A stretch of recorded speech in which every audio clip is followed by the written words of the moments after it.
सुतं देवं कंसचारोर्मर्दनं देवकी परमानंदं श्रीकृष्णं वंदे जगद्गुरु श्रीकृष्णं वंदे जगद्गुरु।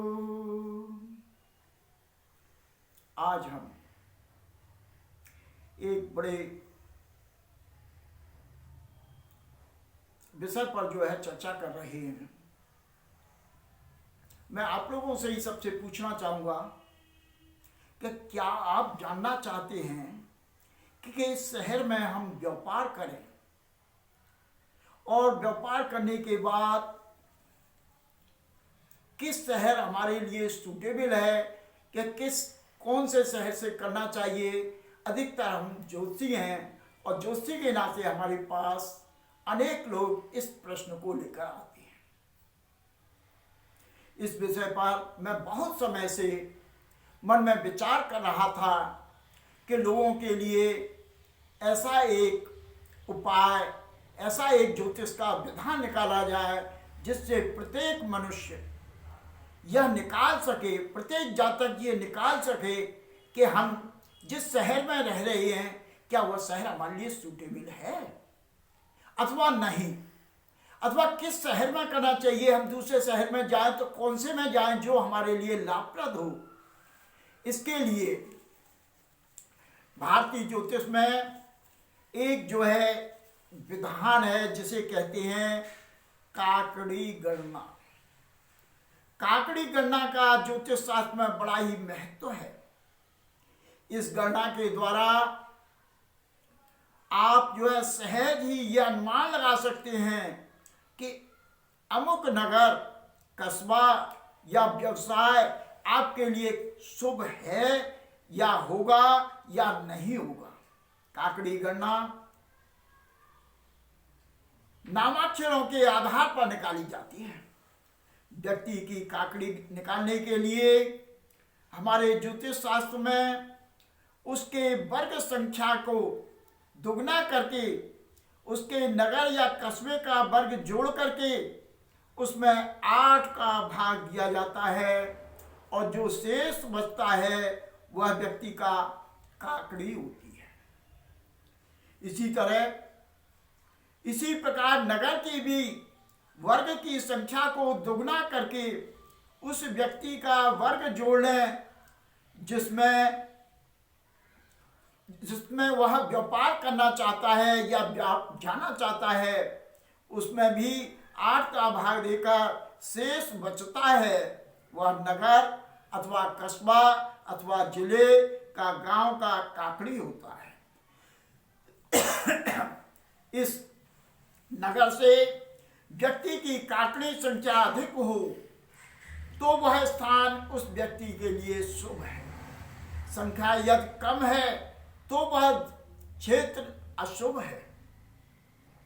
दोनों बराबर हैं तो वह स्थान व्यक्ति के लिए सामान्य है।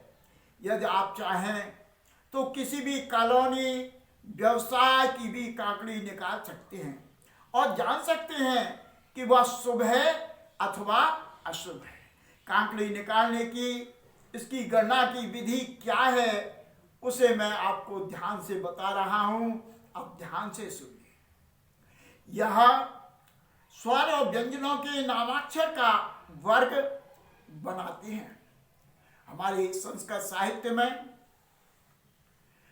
वर्ग होते हैं, स्वर और व्यंजन होते हैं। समस्त स्वर चाहे मिश्रित है चाहे वह है, सभी स्वरों को जो है आ वर्ग के अंतर्गत लिया गया है।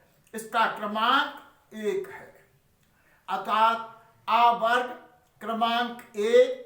इसके अंदर अ, आ, इ, उ, री, ए, आई, औ, छोटी अंग, बड़ी अंग, ये सारे जो है स्वर हैं, ये मिश्रित स्वर हैं। ये सब जो है आ वर्ग क्रमांक 1 में आते हैं। दूसरा व्यंजन है। संस्कृत में व्यंजन को भी माना है तो इसमें भी वर्ग बना दिए गए हैं। पहला है का। का अर्थ है का वर्ग अर्थात नंबर 2। नंबर 2 का वर्ग के अंदर संस्कृत में का, खा, गा, घा, अंगा ये दूसरे वर्ग में आती हैं, अतः इसका वर्ग का क्रमांक 2 है और का वर्ग कहेंगे। तीसरा है चा वर्ग, चा, छा, जा, झा, या, ये समस्त व्यंजन जो है वर्ग नंबर 3 में आएंगे। और चौथा वर्ग है टा, यह जो है टा वर्ग चौथे क्रमांक में आता है और इसके अंदर है टा, ठा, डा, ढा, या। ऐसे ही अगला क्रमांक है ता वर्ग अर्थात 5वां वर्ग, और 5वें वर्ग में है ता, था, दा, धा और ना। ये सब व्यंजन जो हैं ता वर्ग में और वर्ग 5 में आती हैं। छठा वर्ग है पा वर्ग, और पा वर्ग के अंदर है 5 वर्ण, 5 व्यंजन पा, फा, बा, भा, मा। यह जो है 5वां वर्ग पा वर्ग के अंतर्गत आते हैं। ऐसे ही 7वां वर्ग है हमारे पास या वर्ग। या वर्ग या, रा, ला, वा, अर्थात ये या, रा, ला, वा ये 4 ही हैं और ये या वर्ग के अंतर्गत आते हैं और इस वर्ग का क्रमांक है 7 और अंतिम वर्ग है 8। इसे सा वर्ग के अंतर्गत लिया गया है काकड़ी गणना में और इसका है सा, शा, शा, हा, क्ष, त्र, ज्ञ। ये इस प्रकार से वर्ग जानने के लिए इन्हें जो है हम इसके बाद में भी आपको दे देंगे और इसे लिखेंगे। दूसरा, अब इसकी कांकड़ी ज्ञात करने के लिए इसकी एक विधि है। कांकड़ी गणना के लिए एक मैं उदाहरण भी देख रहा हूं। मान लीजिए हमारे पास में जो है अमित चौधरी आए और ये कहते हैं महाराज मैं जो है मथुरा में निवास करता हूं, अब मैं जो है दिल्ली जाना चाहता हूं। अब मुझे मथुरा से दिल्ली ज़्यादा अच्छी लगेगी कि नहीं, या मथुरा ही रहना चाहिए जो मेरे लिए सूटेबल है। इन दोनों शहरों में से किस में मैं रहना चाहता हूं, मुझे कौन सा लाभकारी होगा, मेरा भाग्योदय किस स्थान पर होगा। अब मैं वर्तमान में मथुरा रहता हूं। अब हमने देखा इन व्यक्ति के प्रश्न के अनुसार कौन सा नगर इसके लिए शुभ है या अशुभ है जानने के लिए हमने दोनों के नामाक्षरों से गणना शुरू की। सबसे पहले हमने अमित बाबू को लिया। अमित बाबू लिख करके अमित का वर्ग ज्ञात किया। आ जो है पहले वर्ग में आता है और उसका क्रमांक 1 है। उसको लिया और 1 का हमने उसका काकड़ी का जो गणित कहता है वो कहता है कि उसका दूना करें। तो हमने 1 का दूना किया, 2 हो गए और उसमें जो है दूना करने के बाद में हमने छोड़ दिया। तीसरा जो है उस शहर का जो है वर्ग लिया। शहर का वर्ग देखा हमने कि मथुरा का वर्ग जो है क्या है, और उन्होंने कहा देखा कि मथुरा का वर्ग हमारे पास 6 है। हमने 6 ले लिया और 6 लेने के बाद में मथुरा का वर्ग पा, फा, बा, भा, मा ये हमने जो है देखा कि वर्ग 6 में है और 6 लेने के बाद में उसमें उसको जोड़ दिया। जोड़ने के बाद हमने ज्ञात किया 2 और 6 8 हो गए और अब जो है अमित का वर्ग जो है 8 हुआ, काकड़ी 8 हो गई। अब इसी तरह से हमने मथुरा की भी निकाली, फिर हमने दिल्ली की भी निकाली। मथुरा को देखा हमने, मथुरा की कांकड़ी अलग से निकाली गई और मथुरा की कांकड़ी निकालने के बाद पता लगा कि मथुरा का जो वर्ग है वो जो है हमारे पास 6ठे वर्ग में पा, फा, बा, भा, मा आ रहा है। तो उस 6 का जो है दूना किया और 6 दूने 12। 12 में जो है क्या है, हमने जो है उसका अमित का वर्ग जोड़ा और अमित का वर्ग जोड़ने पर 1 13 हुआ। इसमें 8 का भाग दिया, 13 में 8 का भाग देने के बाद हम पे शेष बचा 5। यह मथुरा की कांकड़ी निकली। अमित की कांकड़ी 8 और मथुरा की कांकड़ी 5।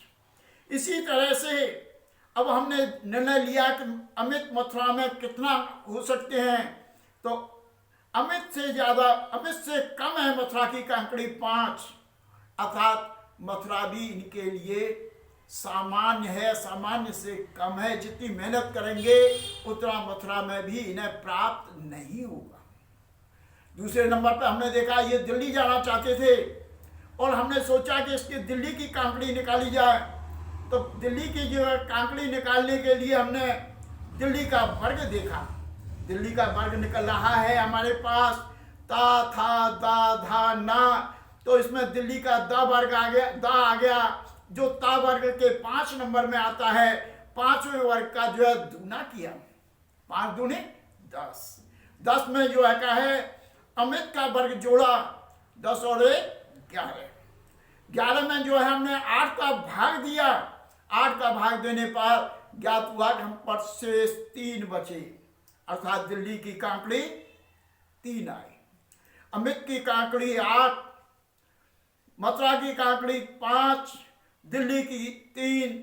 तब हमने अमित जी को जवाब दिया कि अमित जी, आप तो जो है मथुरा में रहेंगे, तब तो आप जीविकोपार्जन कर सकते हैं। यदि आप कहीं दिल्ली चले गए तो मथुरा से भी गए बीते हो गए, आप खर्च करा के आप वापस आ जाएंगे। इस तरह से अब इनको कहा कि और कोई शहर देखिए जिसकी कांकड़ी जो है 8 या 8 से ऊपर हो, तब जो है क्या है आपके लिए लाभकारी सिद्ध होगी। अब इसको हमने देखा, इनको तुरंत कह दिया कि ऐसा यदि इससे अच्छा तो मथुरा ही है, दिल्ली से आपको मथुरा है। इस प्रकार से जो है नाम के द्वारा, नामाक्षर के अनुसार भी कांकड़ी निकाली जा सकती है। इस प्रकार कौन सी कॉलोनी हमें जो है सूटेबल होगी, कौन सा व्यवसाय की भी कांकड़ी निकाल करके उस व्यक्ति के द्वारा देखा जा सकता है कि इसमें हमें क्या फायदा मिलेगा। इसकी गणना इसी प्रकार से करके आप जान सकते हैं कि व्यवसाय, कैरियर, नगर, व्यक्ति के लिए कौन सा शुभ अथवा कौन सा अशुभ है। इसकी पूरी जानकारी हम इससे प्राप्त कर अपने भाग्योदय में अच्छा शहर, अच्छा व्यवसाय, अच्छा स्थान ढूंढ करके अपने आप निर्णय ले सकते हैं। यह हमने सर्व जनों को हितार्थ हमने ये जो प्रकाशित की है, इसको आपके सम्मुख प्रस्तुत किया है। इसका काकड़ी के द्वारा अपना अपना काकड़ी निकाल करके, अपने शहर की काकड़ी निकाल करके, अपने शुभ और अशुभ की जानकारी करके अपने आप स्वयं निर्णय करें। श्री कृष्णार्पणमस्तु।